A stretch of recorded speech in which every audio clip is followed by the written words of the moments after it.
Donald Trump just had a disastrous series of meetings. One took place in the Oval Office. Before his Oval Office meeting, Donald Trump lied and said that he was involved in trade negotiations with China. China specifically said this is fake news. This is a lie. We're having no communications with the Trump administration. Play this clip. Mr. President, question on China. but thank you very much for that question. I like that question. Yeah, please. A question on China. Can you clarify with whom the U.S. is speaking with China? They're saying it's fake news that trade talks are happening. Well, they had a meeting this morning, so I can't tell you. It doesn't matter who they is. We may reveal it later, but they had meetings this morning, and we've been meeting with China. And so I think you have, Jeff, as usual, I think you have your reporting wrong. Thank you very much. We'll see you. We'll see you in. Then Donald Trump claims that the concessions he's extracting from Russia in order to resolve their unlawful invasion in Ukraine is that they'll stop the war. That's what Donald Trump claims. Here, play this clip. We're just in there because we're nice people, and we are nice people, but we're using a lot of pressure. What concessions, Mr. President, and to your national security, what concessions has Russia offered up thus far to get to the point where you're closer to peace? Stopping the war, stopping taking the whole country. Pretty big concession. Donald Trump's applying zero pressure to Russia other than making posts about, oh, be nicer there, Putin, while Donald Trump attacks Zelensky. Also, it should be noted that Donald Trump claimed that Russia wants peace while Russia was bombing Kyiv with ballistic missiles. And then Donald Trump wants to give Russia basically all of this territory, including Crimea, that belongs to Ukraine. Then Donald Trump claims that the housing numbers are good, even though they're not. Play the clip. On the economy, there was a slowdown. Mr. President, on the economy, there was a slowdown as it relates to home sales in the month of March, the slowest pace since 2009. Is that an economic indicator, and perhaps the Treasury Secretary can weigh in on this as well, is that an economic indicator that concerns you about the broader U.S. economy? We had very good numbers on housing today, extremely good numbers, and that's despite interest rates, because, you know, if you look at what happened, everyone said, oh, I said I was going to get prices down. I did. Energy just hit $1.98 in a couple of states. It's way down. Energy's down. And Donald Trump lies and claims that the price of groceries and egg prices are down, even though we know that prices are higher. Donald Trump just thinks that we're all a bunch of MAGA mush brains. Play this clip. You know, if you look at what happened, everyone said, oh, I said I was going to get prices down. I did. Energy just hit $1.98 in a couple of states. It's way down. Energy's down, and we're about $64 a barrel. When I came in, and we were looking at $89, $90, $95. And by the way, that helps us solve the war too. Having those energy prices is a big incentive for Russia to also agree with solving the war problem. Groceries are down. When I was with you 2 months ago, you were complaining about eggs. I said, I just got here. I was here for about a week when the press started saying about eggs have gone through the roof. I said, I just got here. Tell me about eggs. And they have been. They went through the roof and you couldn't get them. So we just had a big Easter egg hunt at the White House, thousands and thousands of eggs, and the price was down 87%. So we did a great job. Next up, Donald Trump is asked if he agrees that Ukraine has to give up some territory. Then Donald Trump goes on to basically indicate that he's okay with Crimea being turned over to Russia. Again, just despicable remarks by Donald. Let's play this clip. You said that the Ukraine have to give some territory to win peace, among them Crimea. Do you stand by that? And I know that the former NATO General Secretary today has told me that he does not agree, and he believes in territorial integrity of the Ukraine. How do you deal with that with your allies? And do you stand by that Ukraine have to give? Former Secretary General happens to be right here, you know, so they can't put words in his mouth. He's been a great general, frankly, because that's what you are. Really, you're a general. But he's been a great Secretary General. We had a tremendous relationship, very successful. And I think he could speak for himself. He's right here. But do you still agree that Ukraine have to give some territory away to win peace? Well, it depends what territory. They've been fighting. They've lost a lot of territory. And we'll do the best we can. Working with Ukraine, we'll do the best we can. But they lost a lot of territory. When you say Crimea, that was handed over during a president named Barack Hussein Obama. That had nothing to do with me, Crimea. That was 11 years ago with Obama. And they made a decision. There wasn't a bullet fired. There was no fighting. There was no anything. They just handed it over. Now they say, well, can you get it back? I think that's going to be a very difficult thing to do. That was given by Barack Obama when he was president, not by Donald Trump. Thank you, Mr. President. Trump is asked why he's not putting more pressure on Russia, and he goes, what do you know? Here, play this clip. Why are you not putting more pressure on Russia? I know a lot of Europeans. Putting a lot of pressure. You don't know what pressure I'm putting on Russia. They're dealing.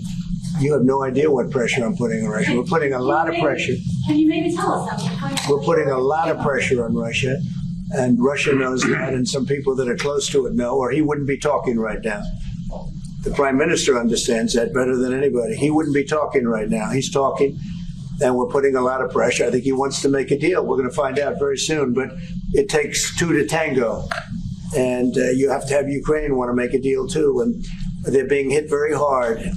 And I do believe they want to make a deal. Then Donald Trump further talks about annexing Greenland. Let's play it. Continue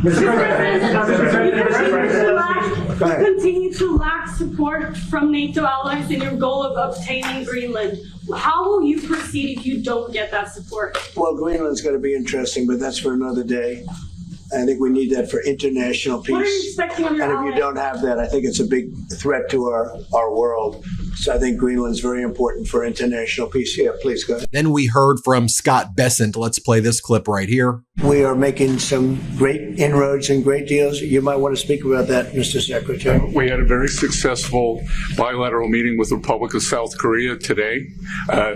We may be moving faster than I thought, and we will be talking technical terms as early as next week as we reach an agreement on understanding as soon as next week. So South Koreans came early. They came with their A game, and we will see if they follow through on that. Then Trump claims that I can't think of any country that doesn't want to negotiate with the United States. Let's play it. Housing is doing very well. We should lower interest rates. That's the Fed. I hope they lower interest rates. That's a smart thing to do. Be ahead a little bit, although already it's a little bit late.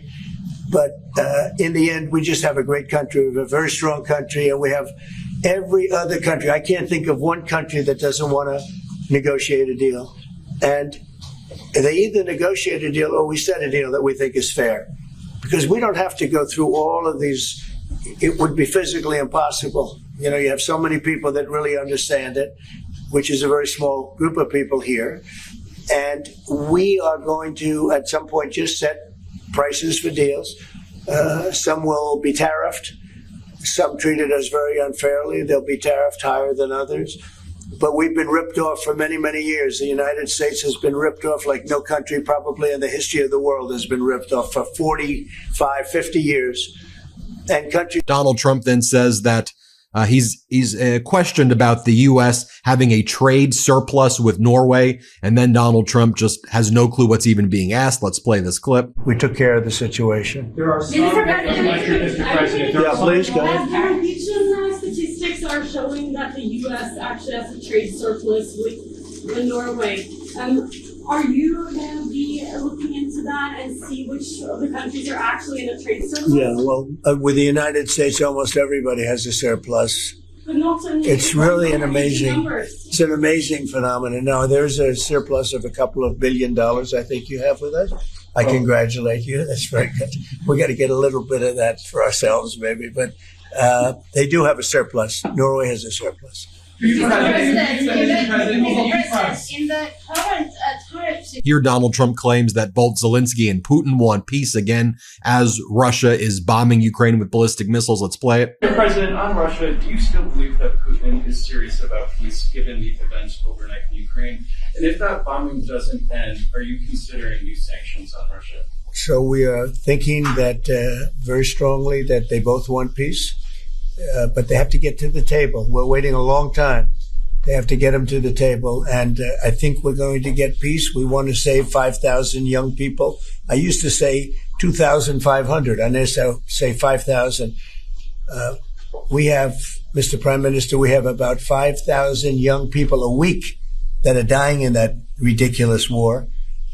And, I started out because I didn't like all the money that we were paying. And then I realized how many people were dying. And that's by far the more important element right now. I'm saying we can save thousands of people. And I don't like that it takes long at all. But I think they both want to make peace. I do believe so. There's a lot of hatred there. There's a lot of very bad blood, a lot of distrust. But I think I hope we're going to get there for the sake of a lot of young people that are dying.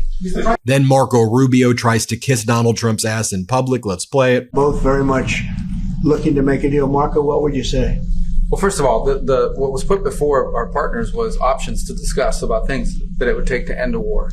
This war is endable. Both sides just have to agree to it. We've shown them a pathway forward. We've discussed those ideas. It was a good meeting yesterday. There'll be good meetings over the weekend. We've shown them the finish line. We need both of them to say yes. But what happened last night with those missile strikes should remind everybody of why this war needs to end. It's horrible those missiles landed. What's even worse is there are today people that were alive yesterday that are not alive today, because this war continues and the president wants to stop it. And everyone should be thanking the president for being a peacemaker and trying to save lives. That's what we're trying to do here. It's not our war. We didn't start it, as you know, but we're trying to end the dying. We're trying to end the destruction. And we've shown the path forward. We can see the finish line, but both of them have to get there. We're going to do everything we can to help them get there, but they have to ultimately say yes. And we are using a lot of pressure on both. If you think we're just in there because we're nice people, and we are nice people, but we're using a lot of pressure on both. Then Donald Trump says that the NATO defense basically is only important for Europe. Let's play it. As you pointed out, the former Secretary General of NATO is here, Mr. Stoltenberg. How important is the NATO defense alliance, Mr. President? Is it sacrosanct from your perspective? Well, it's a very interesting question. It's certainly very important for Europe, and I think without us, it wouldn't be as nearly as powerful. And as the former Secretary General, who did a great job, can tell you, I played when I was there a very big role in making sure that NATO is funded by the 28. At that time, they had 28 countries, including us, because many of the countries weren't paid, and they ended up being paid, you would say. And the Secretary General was very, very nice about it, as far as I was concerned. Other presidents went in, they made a speech, and they left.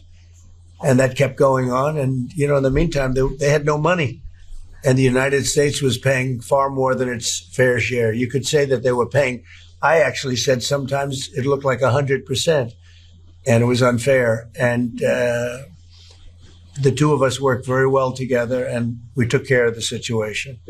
There you have it, folks. Let me know what you think. These were just horrific public appearances. The Oval Office meeting took place with the Norwegian Prime Minister and the former NATO Secretary General there. We'll keep you posted with more here on the MeidasTouch Network. Can't get enough Meidas? Check out the Meidas Plus Substack for ad-free articles, reports, podcasts, daily recaps from Ron Filipkowski, and more. Sign up for free now at MeidasPlus.com.